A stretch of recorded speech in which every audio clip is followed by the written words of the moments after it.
राज्याचे ज्येष्ठ नेते आदरणीय कैलासवासी मधुकरराव पिचड साहेब यांचं काही वेळापूर्वी दुःखद असं निधन झालेले आहे। ही बातमी खऱ्या अर्थाने माझ्यासारख्यांना ही वेदना देणारी ही घटना आहे। पिचड साहेबांबद्दल जर खऱ्या अर्थाने बोलायचं म्हणलं तर आदरणीय पवार साहेबांच्या खांद्याला खांदा लावून अनेक वर्षे या राज्यामध्ये काम केलं।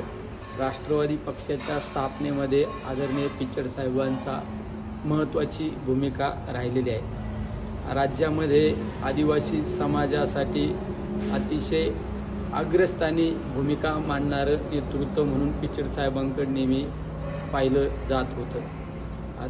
आदरणीय पिचड साहेबांच्या जाण्यामुळे नुसत्या पिचड परिवाराची नव्हे तर आज राज्यातील सर्वसामान्य जनतेची आज हानी झालेली आहे। खऱ्या अर्थाने एक विकास पुरुष म्हणून ओळख निर्माण असणारा नेता आज आपल्यातून हरपलेला आहे। ही बातमी आपला सर्वांसाठी अतिशय वेदना देणारी आहे।